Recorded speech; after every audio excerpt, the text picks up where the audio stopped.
Now on Money Talk 1010 AM. It's the Morgan Streetman Show. Morgan and Roxanne Wilder are discussing everything from world, national, and local issues to information from the unknown. And since Morgan's an attorney, there'll probably be a little something from the law.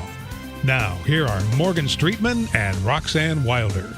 Well, hello there, Morgan. On the heels of a great weekend, St. Patrick's Day weekend, did you do something fun? Oh, yeah. I went and did an escape room for the first time yesterday over in St. Pete. I love escape how about rooms. that? Wasn't it? It was fun. It was so much fun. We actually escaped from our room, too, with 12 seconds to spare. Oh, my gosh. Yeah. Deadline, guy. Barely got You know out. that, yes. Barely got out. What was the theme of the room? It was a Sherlock Holmes themed room. So it was Solve the Murder of Sherlock Holmes. Mm-hmm. How many people did you do it with? There were 7 in our group. Apparently the group was set up as a total of 14. So 7 of the folks went into the Saw, S-A-W, room, which is like the movie, I guess, Ooh, which I have never scary. seen, but I know. I mean, really, the title kind of says it all, doesn't it? You know, it involves a saw and then people. Okay, so that's all you need to know. Anyway, they were all handcuffed together, so they went in there. I was actually glad to go into the more, traditional Civilized, room. traditional That's escape right. room. More the conservative room, the Sherlock Holmes. Isn't it funny? I don't know how well you knew those 7 people, but you can be great friends or even family members. You can anticipate their behavior a little bit more, but you can be great friends with someone and really not know things about them until you try to do an escape room with them. And then you get some really good insight into their personality. Well, it's interesting when you put everybody together in a small space and Trying to solve a problem. Yeah. add the time pressure element to it, and just see what happens. See what happens. But it's funny because I didn't know what it was that I was looking at, but I came across a photograph of you and your mom and Doug outside of an escape room. And that's the one that Austin was at. You were at the same escape room that we were at like a few weeks ago. Oh, in Town and Country. Yeah. Yes. So you've done that I've done one. it. Okay. Yeah. Which do you know which one you did? Can I you did remember? London. London. Oh, London looked like a fun one. I loved London. Yeah, I got out of there. Those were really cool rooms. I'll tell you that what a business this escape room thing is. You know what's funny is after we went, back to back. We really got into it. And then I wanted to build my own escape room. And I had these great ideas for a sports-themed. Someone can steal the idea now because we never executed it. But a sports-themed escape room and make it like a locker room or a clubhouse for a baseball team or, it's the PGA Championship and you have to break into these lockers to find certain things and then you can use all the math with your scorecards. And I just thought it would be really, the elements that are used in those. I thought we could find some really fun elements to use in sports. That would be cool. That would be a good one. Well, is there anything out at West Chase where they have an escape room? Well, that or was something? my other point. We need one nearby us in West Chase. That's right. That's right. Because so. folks are always looking for things to do. It's a great thing to do. Pat George, you're looking at me like you think we got a plan for this weekend. We gonna go out there and rent some space. Right. I know, right? The problem that we would have, though, is that it probably wouldn't make any sense since we've never built one before. The problems might be completely unsolvable. Yeah, and our builder is gone now. That's right. That's right. And I love logic puzzles. Mm-hmm. So that was my other thing. I wanted to make that. I mean, they are essentially living logic puzzles. Yeah. So, yeah. Well, Fun it stuff. was fun. It was fun. I have to say, I'm for somebody who wasn't a big believer when you just described the concept to me. Really? I guess I'm a bit of a naysayer. How did you wind up in St. Pete, though? Somebody invited me at the last minute. They're like, we bought 14 tickets, and of which we've given away 13 or something, and we need one more person. So I was like, okay, I'll go. That sounds fun. They called their smartest friend. And I just don't know that I was all that much help because, I'm very intense. And so if I decide that I have to get out of the room, people could die in this process. So I'm just sort of I was like, I'm just going to take it easy and kind of hang back. Well, you had how much time with 12 seconds left? How long had you been going? We had been going 59 minutes and 48 seconds. But it was a small room. I mean, it was tight quarters, So, but I got one thing that I unlocked. So I felt like I did my part. Right. I contributed. That's all you need in those. But I didn't try to take over. Your one hero moment. That's right. That's right. Everybody sit down. I'm in charge now. We're going to escape. Well, we want to take a quick look back this week at, these stories, they just keep coming, and that's the release of these transcripts that Georgia Congressman Doug Collins has been sort of dribbling out over his Twitter feed. Mm-hmm. And that's like the transcripts of Lisa Page, Peter Strzok, some of the other witnesses that were taken on a closed-door session. If you remember the open-door sessions where they had to switch sides every 5 minutes, could never really get into any real question and answer because by the time you get into something meaty, you got to switch. And then it takes you 4.5 minutes to sort of re-explain where we got to last time. And, sorry, time's up again. So when they had some real, like 4, 5, 6, 7, 8 hours with the witness all at the same time, they could really get through some of this stuff. And that's what they did in the closed-door sessions. And I'll tell you what's been coming out when you go through these transcripts, and I've been through several of them. I haven't been through all of them, but I have been through several of them. And what you're finding is that the suppositions that we made, what we thought looked like it was going on based on the text messages is in fact what was actually going on. So you remember the whole text messages about, I remember the path that you threw out in Andy's office. Remember that whole thing about Andy's office? And then, it's kind of like an insurance policy in the event you die before you're 40 years old. So there was some kind of an insurance policy that they cooked up. Well, we've already told you on our show, because this was kind of a supposition we made, that Andy was Andrew McCabe. Well, they've confirmed that now. That's in their closed-door testimony. So it wasn't another Andy. They weren't going to try to go that route with it. So they were in there, and they confirmed that they did come up with an insurance policy. And you know what Lisa Page says that insurance policy was? The Russia investigation. So it is just exactly what we've been telling you from the beginning, folks. What your worst fears about what was going on here with your Justice Department, your FBI, are in fact what was actually going on here. They decided amongst themselves ahead of time that somebody like a Donald Trump should never be president of this country. And they engaged in what, frankly, is a conspiracy, because they conspired to do something unlawful to affect the U.S. election, which they shouldn't be doing, and to, after the election, unseat a sitting president through a made-up investigation that really amounts to a soft coup. And that's what they did. And all of these transcripts have been hidden from us for years now, over a year. We can't get a hold of any of this information. And the DOJ and the FBI, they're all saying this is national security. It relates to an ongoing investigation, et cetera. And they're not sharing this with us. But when we actually do get the documents, and I just want to say, this Georgia Congressman, Doug Collins, he's like my new hero. Because, they've got this legislative privilege. They can go onto the floor of the House of Representatives and say whatever they want, and they cannot get in trouble for it. And we talked about that previously because we were hoping that somebody would take the FISA application out there and read it to us and release that. But that hasn't happened yet. But this Georgia Congressman, Doug Collins, has kind of taken things into his own hands, and he said, I am so sick of getting the runaround from DOJ for the last several years and from the FBI that, you know what, then I'm just going to release it and let the American people see what's going on here. Let them decide. Let them see the fact that these transcripts are being withheld from them and that there's no national security interest here except the protection of the reputation of the DOJ and the FBI, which, based on actions, maybe it doesn't deserve the reputation it's got, right? Because if we look at the actions and that's going to affect your view of the reputation, then that means that in reality, it doesn't deserve its reputation. They want you to believe that the DOJ is the Department of Justice, that it's independent and all these other things, but the reality is that it isn't. And that's borne out by these transcripts. These folks were not independent. They didn't want Donald Trump to become president.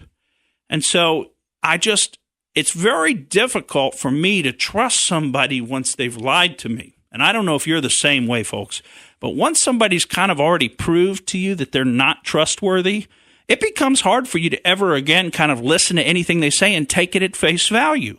And isn't that kind of the situation we're in with our own DOJ and our own FBI? Every time we turn over the stone and look underneath it, we realize they were lying to us. They were lying to us about why they're withholding this stuff. They were lying to us about what they did. And it's not easy to read these transcripts. They're not giving this stuff away. Lisa Page isn't just volunteering, hey, yeah, here's what we did wrong. I mean, you have got to, like, slog through the bog of eternal stench to get to the answer. I mean, you're just literally swimming against a very strong current with these people because they can never remember anything. They can never really understand what kind of question you're asking or what you're talking about. And I could just laugh because these are supposed to be the finest law enforcement agents in the whole country. Well, it is a swamp.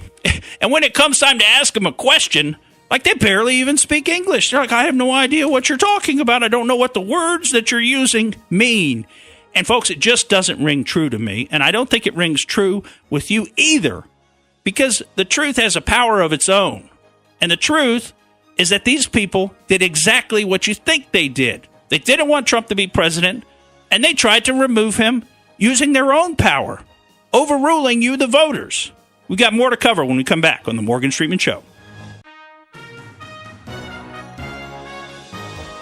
Welcome back to the Morgan Streetman Show. You know, if you missed the first segment, you can hear it again at 5 p.m. That's when the re-air of Morgan Streetman Show is.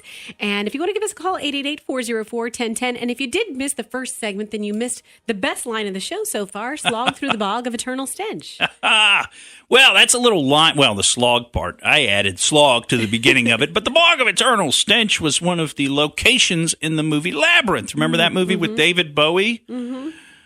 Anyway, one of my favorite movies from when I was a kid, and quite a funny movie. If you haven't seen Labyrinth, I think it's worth a watch. I think it's sort of a timeless movie that would translate pretty well to today as well. And is it Pan's Labyrinth or just Labyrinth? No. Pan's Labyrinth is another great movie, though. That's actually, what I've seen. I have not seen Labyrinth. Yeah, no. Pan's Labyrinth is very good too. Now that's a Spanish movie. Mm-hmm. Yes. But it's quite good in its own right. But Labyrinth, and this was in the early '80s, I think it was, with David Bowie. Kind of in the Dark Crystal time. You remember Dark Crystal? Mm-hmm. Wasn't it Jim Henson that did Dark Crystal? I think it was. Yeah. So anyway. Going back a little ways, back when we had to actually try to, instead of just using computer graphics to create special effects, when they actually had to make costumes and things, and that was a whole industry back then. Well, let's take a look at our local interest segment. Speaking of industries, and we've got a new addition to the law enforcement industry in South Florida, apparently. That's right. So this is somewhat local, at least our state. NBA legend Shaquille O'Neal has a new job. He is now an accredited auxiliary deputy for the Broward County Sheriff's Department. Cool. So maybe he can help whip them into shape Yeah, a little bit more. I think they need some help down there. Mm-hmm. And I didn't realize he does have this sort of background because he also has been with the Doral Police Department as reserve in 2015 and Clayton County in Georgia. So this is something he likes to do. I love the photo that they tweeted with him because obviously he's just such a tall, big gentleman and he's just this hulking beast. And so looking at him in his uniform as well, it's pretty cute. Yeah, can you imagine if he came to arrest you? Like, right. I surrender. Right. I surrender. I love Shaquille O'Neal because he was a basketball player, but he has not been shy about trying to dabble in every possible thing after his career, from rapping, which was a failed sort of adventure, but he tried, acting, comedy. I mean, he does all kinds of stuff, and law enforcement. So he's a got lot of DJ too. respect for that. Yes, that's He's right. a DJ, and he takes his son, and they go to clubs, and they DJ He does it all. EDM music. He's moving in on Pat George's territory. I tell you, use that guy when you go do a knockdown of a door. You don't need to use the battering ram. Just take his foot and make sure you're standing behind him because you're not going to get hit. You know? I know. So that is something that is definitely an asset when it comes to their police department. I would imagine. And clearly after their performance in the Parkland shooting, for which they've taken a ton of heat, particularly former Sheriff Israel, Scott Israel down there. They have a new sheriff now, exactly. Right. I don't remember what the new person's name is. Gregory Tony. And he was appointed by Governor Ron DeSantis, and so he's making positive changes, but I'm sure it was big news down in South Florida. I don't recall hearing much about that change. Yeah. Well, I remember when they were removing Sheriff Israel at the time, former Sheriff Israel now. But, yeah, they didn't make a lot of noise about who they were putting in place. So, I'm sure it was somebody who was very carefully chosen by the governor, being as big of a news story as it was, and as much as I'm sure he wants things to go a certain way now in the sheriff's department down there. So I'm sure it was the gentleman, Sheriff Tony, was very carefully chosen, I would imagine, by the governor. Well, we had some, we've got to talk about this mosque story. I mean, there's so much. We could probably spend the whole show talking about this New Zealand mosque shooting. It has so many little aspects to it, but I think the media is really doing us a disservice by sort of generalizing and glossing over a lot of things. I mean, they're trying to say that this mosque shooter was inspired by President Trump, that he is somehow not psychologically, but politically and philosophically aligned with President Trump. They might even be trying to say psychologically aligned, but they're certainly trying to say that he comes from the same white supremacist background as President Trump. And of course, folks, you got to just stop right there, because I don't agree that President Trump comes from a white supremacist background to begin with. So we kind of have to question the premise on a lot of these news stories, because they just start right out with the propaganda and it's weaved into the facts right from the get-go. But I spend a little bit of time, I didn't spend too much time, but I spent a little bit of time reading his manifesto, which I booked at 107 pages. I know everywhere on the internet it's saying it was 74 pages, but I saw a 107-page manifesto. And you read the whole thing? I didn't read the whole thing, because you can tell there are large parts of it that, I mean, I don't know if he lifted it from somewhere else, but it's just kind of, gobbledygook nonsense. It didn't appear to be his central messaging. And then you could tell there are other parts where he appears to be at least dealing with his central messaging, kind of obviously, like at the beginning. And the thing had a feel of kind of a FAQ, a frequently asked questions, because it was phrased in the form of questions, and then he was answering the questions. And this is really not a laughing matter, but the guy's obviously insane, because sometimes he answers questions multiple ways. And that's one of the things that kind of comes across from reading his manifesto, is you wonder exactly how many personalities are we dealing with there. At one point he claims to have been a Navy SEAL sniper, which I thought was interesting. Just where did that come from? And that's kind of, I'm like, this guy has multiple personalities. Maybe he was a Navy SEAL sniper in a video game a bunch of times. That's the best answer I could kind of come up with. And he's, at least at some level, convinced himself that is one of the aspects or one of his personalities. But if you look at the guy, he kind of almost has a Jason Bourne kind of a feel to him, just in that, he first of all, he looks very much like he's cut out for some kind of military operation. He's got a shaved head. He looks like he's in good shape. He says he came to the country, he came to New Zealand solely for the purposes of planning and carrying out this attack. So this is not something where he just snapped and, in a week or two decided to do something like this. He actually moved there. We're going back several years that he moved there and started purchasing weapons. I think it was back in 2015 was when he started first purchasing his weapons. So he's been working on this plan for a long time. And, scattered among all of his statements, he suggests that he doesn't think he's going to be kept in jail forever. He thinks, and of course you don't know what to believe, and like the people who've said this, even reading this manifesto is kind of a trap, because if you're taking things at face value, you may be off base there. It infuriated me over the weekend when he finally went to court and he made the white power sign. Yeah. While he was in front of the judge. You mean the OK sign? The OK, but they said that's the white power sign. That is not the white power sign, though. But I know that's what they say, and that may have been why he was doing it. And what really made me feel weird was that I felt like, everybody thinks that a Muslim is a terrorist. Not when I say everybody, a lot of people think that every Muslim is bad, which they're not. There are terrorists out there, and a white supremacist, I kind of felt like one of the Muslims then. All white people could be white supremacists then. Right, right. And I said, wait a minute, people could look at me as a white supremacist, just like certain people look at Muslims as all terrorists. Right. And I finally felt what other people feel like. And it just infuriated me. Well, and it's all this identity politics, this divide and conquer mentality that we've got in our media that's being pushed out to us as a society to identify yourself as being different. You know, Pat George, from somebody who, say, is African American or Hispanic. I mean, you know, the idea that we should start breaking people down along racial lines, categorizing them, and assuming their views on different issues based upon their race, it almost suggests that the most important part of your personality is your race. And now we're starting to get back into the kinds of things that Adolf Hitler would say, right? I mean, now we're getting back to a truly racist mindset. If the most important thing about you is the color of your skin, then we now live in a completely racist society. And I thought that was the point that all these people are struggling against, and what we're trying to get away from is racism. But Right. where is all this identity politics leading us to? It's leading us to a society that is fundamentally racist because we fundamentally divide people immediately based upon skin color. Right. Oh, you're a white oppressor. Right. Well, that's not where I want to go.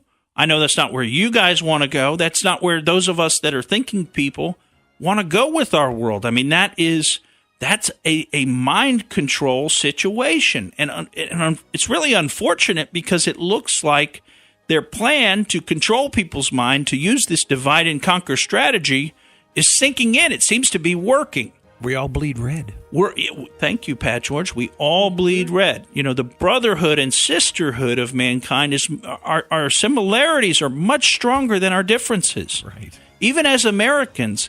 And where have we gotten off track to where we've decided that we want to focus instead on our differences with other people and begin to divide people and essentially take away their humanity? And particularly as a mom, I see now more with my daughter how she doesn't notice things like that. Mm-hmm. So it's sad that adults do. Mm-hmm.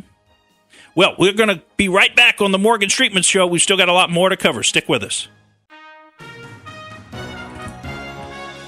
Welcome back to the Morgan Streetman Show. I'm Roxanne Wilder, getting through today's show as Morgan was with the Sarge earlier. Heard you on that, covering a lot of stuff, but we'll do it here as well, and you'll hear the re-air at 5 p.m. Well, we're trying to. We're not making enough progress to get through all of our articles today. But you know, they're pushing now from this New Zealand shooting. They're really going to push gun control in New Zealand, similar to what they did in Australia about a couple of decades ago.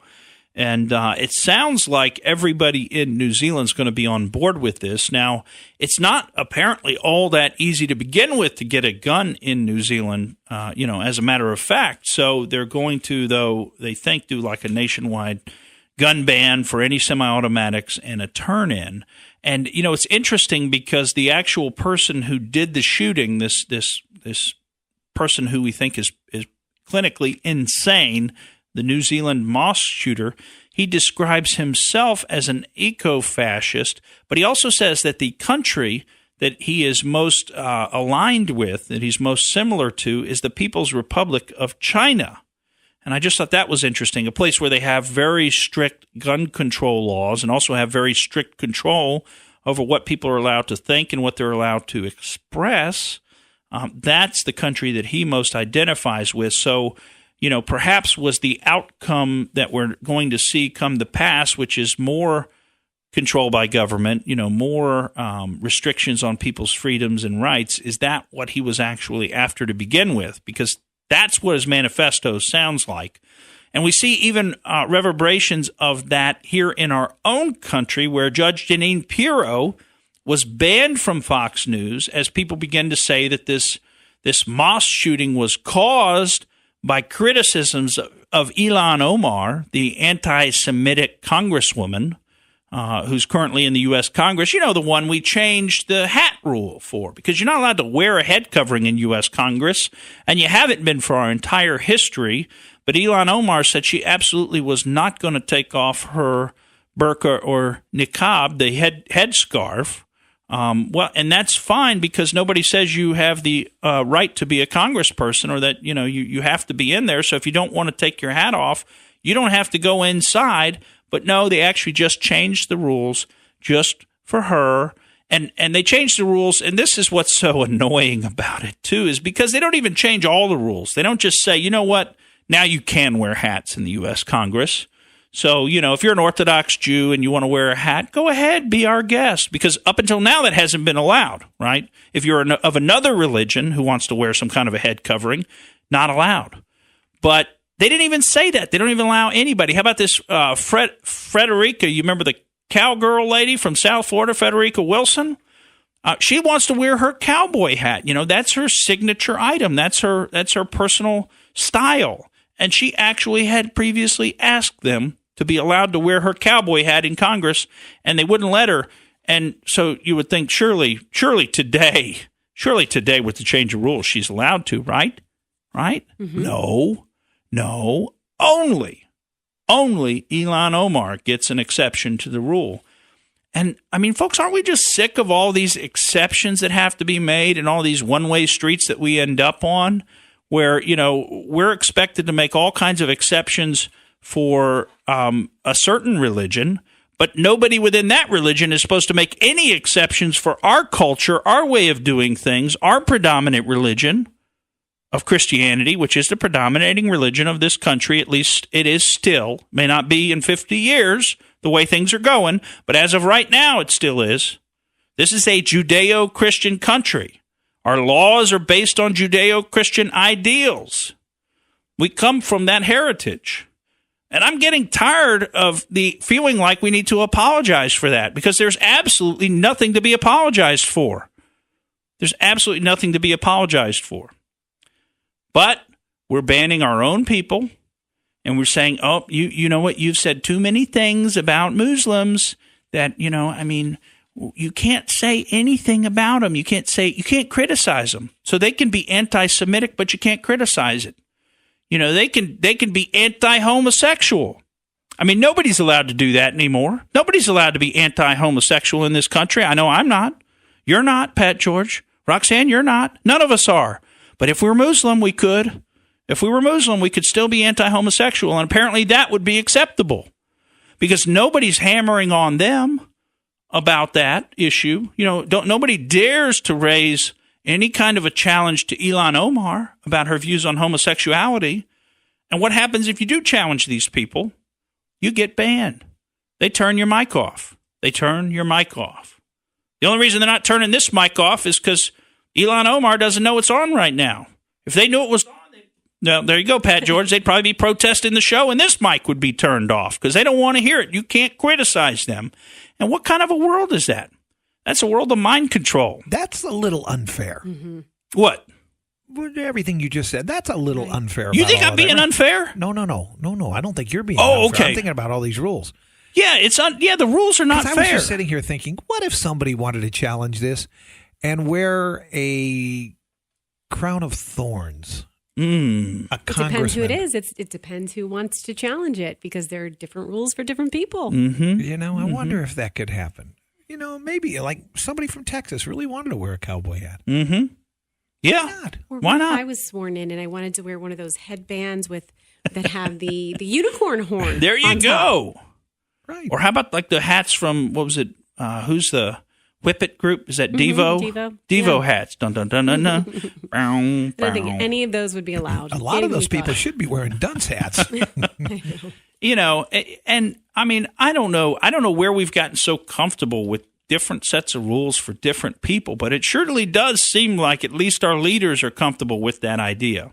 But I think you're right, Pat George. To me, it doesn't seem fair. I want the same rules applied the same way to different people. And it could be very simple. She cannot wear the headdress, and that's everybody's right. happy. That's it. That's just the rule. It's just the rule we've always had. Right. It's just a rule we've always had. And you know what? You want to come to the United States Congress, you got to follow the United States Congress's rules. Put it right back on when you walk out the door. Right. You don't get to walk in and say, because I'm here now, you have to change all of your rules. And that's kind of the attitude. Because we're here now, right, and we want to do things differently, you have to change all of your rules to accommodate us. No. First of all, you weren't forced to come here. I thought you came here voluntarily. Who goes into another country expecting to be at home? Who goes into another country expecting to find the exact place that they just came from? Only a fool, right? I mean, everybody knows that.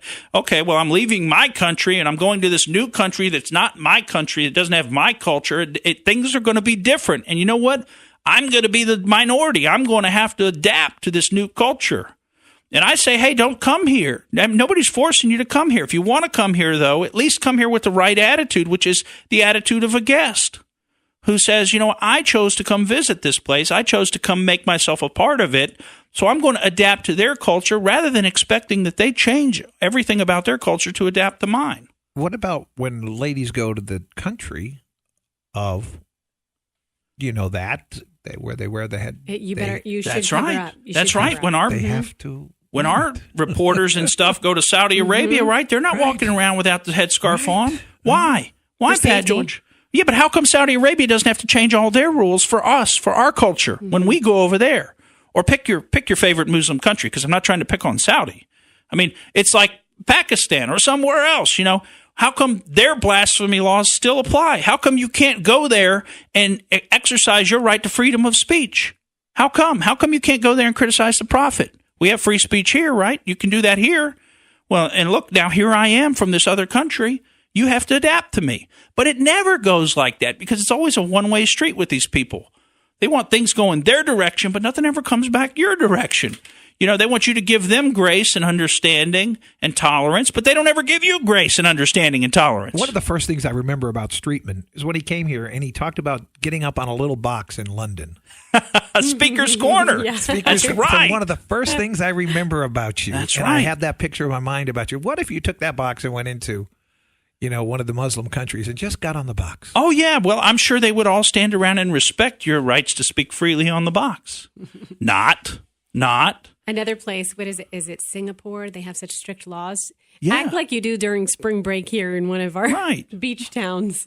Go Right. over to Singapore and try to pull some of that. Well, how dare they cane that young man for spitting his gum on the sidewalk? I mean, people do that all the time around here. That's like our culture, to spit your gum on the sidewalk. I mean, it's just crazy. We all get the idea that when you're a guest in someone else's house or their country or whatever, you have to act like a guest. And you know what? You have to follow their rules. They get to establish the rules. You don't get to come in and just change everything and you establish the rules.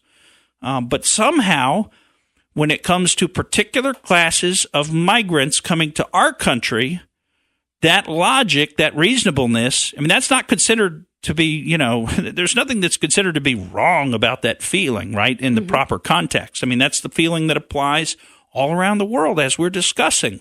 But yet in this particular context, involving one particular religion and one particular culture, we're told essentially you can't even suggest that type of cultural assimilation because there's something racist and wrong about even suggesting it. But wait a minute, it's what goes on in every other circumstance all around the world, and this is the one special exception. And then they try to just browbeat us into accepting that it's logical or it makes some kind of sense, which it doesn't. It doesn't make any sense. This is just strictly unfair. I mean, it's just plainly unfair. But they browbeat us essentially into submission. We get almost a Stockholm syndrome, you know, where we're just like, okay, whatever you say, because I can't take any more, you know, of the assault from, you know, whether it be people calling up or doing social media campaigns or whatever. And you just begin to get into a situation where you just want them to stop assailing you, but that's not fair. I want you to be able to think freely, whatever your thoughts may be. I mean, that's we're losing the currency of freedom of thought. And it really disturbs me, even just the control of what you're allowed to look at. Like I had to go out and find this manifesto. I didn't really want to go digging around for it because, I mean, I guess they're logging whatever website you go to, and I don't want to be accused of having been a fan of any of these websites. But I did go on to one and find the manifesto. I did not even look for the video, though. And, you know, it's kind of a big point that in New Zealand they've made the video, they're threatening people with 10 years imprisonment for even possessing that video on their computer. And this level of control of what you're allowed to think about, what you're allowed to see, you know, I'm not encouraging you to go out and watch the video if you don't want to. But if you want to watch the video, I mean, if this is really something that happened in our world, then, we need to be able to educate ourselves about it so that we can look at ways of dealing with it in the future, maybe preventing it. But if none of us can talk about it or go see what happened or try to understand it, how are we ever going to be able to change? How are we ever going to be able to account for it in the future? Well, Pat George just put up his hands to tell me we got 10 seconds left, and that means we didn't get to talk at all about our border wall emergency. So, folks, we'll be right back. Welcome back to the Morgan Streetman Show. Roxanne Wilder with you. Time to go out there. And I can already tell, Morgan, this is going to be one of those out there's that gives me a bit of anxiety. Well, we have been building to something here because I guess if you were to theme out our show today, the theme of the show would be mind control, which is a disturbing theme to me that seems to be more and more common, the efforts to control our minds in many different ways, both in terms of something very overt like media propaganda, but now you have to wonder, are there also some very covert ways through which they're trying to affect our minds and control our minds?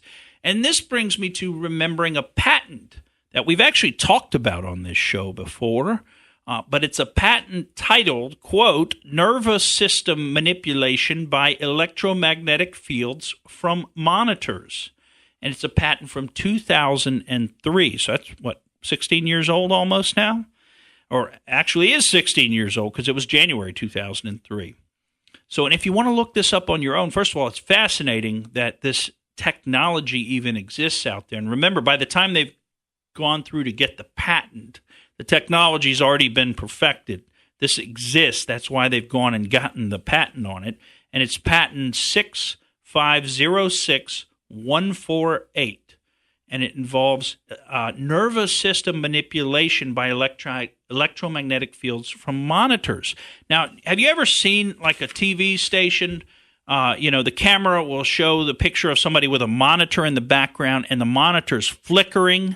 Mm-hmm. All the time. Yeah, and yet when you sit at your home monitor, your monitor doesn't appear to flicker. Well, I've got your microphone is flickering right now. What do you call this, Pat George? I'm not sure what I'm dealing with here, but my microphone doesn't want to stay in the upright position. This is out there technology where your microphone just collapses when you're saying something people don't want you to talk about. Oh, I don't know. Maybe somebody's doing this to me. But in any event, so, the monitor itself is actually flashing. You just don't realize it when you're looking directly at it. And you can see this because when you watch the TV and you see a camera pan over a monitor and you see the flashing going on as the screen updates every, microsecond or whatever it is. That's a magnetic one, though, right? It's magnetic, not microwave? No. Don't worry about the – okay. All your monitor is producing electromagnetic energy. In other words, electricity is flowing through it. Where you have electricity, you have magnetism. So it's actually creating a small magnetic field. You just don't realize it. Now, this happens with all electronics. Okay, it's not just your monitor, but your computer, your cell phone, this clock here, this phone. They all produce a small electromagnetic field. Now, what they can do, though, with this technology, with the monitors, is begin to pulse that field in different ways. So they can change the wavelength and the frequency of the pulses that you receive. And apparently, and this is what the patent gets into, they can cause all kinds of outcomes to you as a person. So they can begin to pulse the screen. And again, you wouldn't even notice this when you're looking at your monitor proper, but they could pulse the screen and make one of the outcomes be that your eyes start to get heavy, like you're getting very sleepy, Pat George. And they can actually get you to close your eyes using this pulsing.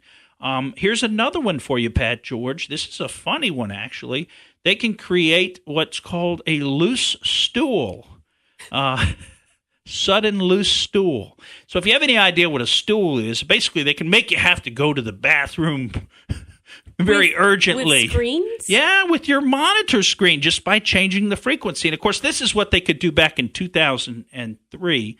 And do you think that maybe they've continued developing this technology since then, or do you think they just, once they got the patent, they just put it on the shelf and haven't continued to develop it? Is this what they've been doing in Cuba? and in I'm glad you asked that, because obviously they've been doing something in Cuba. We've never quite figured it out exactly what's been going on, but the primary suspect is some kind of electromagnetic radiation that's being broadcast at the embassy. Okay. Again, could this be for purposes of causing people's brains to work in certain ways? I thought it was something like a ray gun, where they're shooting it just at a building, a certain building or an apartment complex. Sure. And all of these kinds of energy fields can be focused and targeted as well. Who's they? Yeah, well, we don't know, do we? I mean, that's the thing. Is it the Cubans proper, or is it somebody else who set up a base inside of Cuba, which, of course, that happens all the time. In other words, could the Chinese have set up an intelligence operation within Cuba that's not necessarily known or approved by the Cuban government? I mean, it's certainly possible, and I'm not suggesting that's what's going on. So it might come over a cable line or a phone line? No. This would be This you got to think about what's broadcasting to you. So it's all your devices are essentially broadcasting to you. So if we can change the way that they're vibrating, and it's imperceptible to you. Okay, these vibrations, the energy that's coming out of them is not perceptible. But if we can affect that and cause it to make changes in your nervous system, not permanent changes, but just little changes, like what if we could make all of a sudden you feel really annoyed and angry and upset about everything, kind of like everybody's walking around feeling nowadays. Isn't that probably what a lot of video games do to people who use video games all the time? Right. Naturally. Aren't they kind of broadcasting this negative electromagnetic radiation to you that, could be really affecting you? Now, this technology, it doesn't stand on its own. They didn't just invent this out of whole cloth. I mean, this stands on a whole lot of previous research that involved direct contact between the electromagnetic nodes and the person. So that would be like they would put essentially something in your seat. Now, it doesn't have to be direct as in like it actually touches your skin. It just has to be something that you're contacting as opposed to something that's away from you like the monitor. But yeah, they've got patents, back into the late 90s, the method and apparatus for manipulating nervous systems. Thermal excitation of sensory resonances. I'm just reading you the titles of the patents now. Manipulation of nervous systems by electric field. Magnetic excitation of sensory resonances. Subliminal acoustic manipulation of nervous systems. That's where they make you hear voices inside your head. Electric fringe field generator for manipulating nervous systems. And so on and so forth. So they've been investigating and perfecting how to use electromagnetic radiation for mind control purposes for well over 2 decades. And of course, this stretches back to the MK Ultra program, where they were first starting to use drugs, remember, for mind control purposes, and they then morphed into using electromagnetic radiation. And that in the early 80s was apparently already well developed, where they had the helmet. Remember, we've talked about the helmet they could put on you before and essentially hypnotize you using electromagnetic radiation coming from the helmet. I have a solution to all of this. Uh-oh, I got an idea for it. Oh, I love it. We need to go back to carbon paper. Typewriters and not even fax machines. We need to go back to carrier pigeons. Carrier pigeons are electromagnetic radiation free, folks. And there's no mind control that can occur through the carrier pigeons. But in this world where everybody's telling us what to think anymore, isn't it nice to be able to just think for yourself and be free, to free your mind to think what you want to think, not what somebody's telling you to think, whether they be telling you verbally or through your screen. Folks, I'm Morgan Streetman, and that's the way I see it. Thank you for listening to the Morgan Streetman Show. We hope you enjoyed what you heard, and if you did, please click like and subscribe to help us out. And don't forget to exercise your brain at least once a week.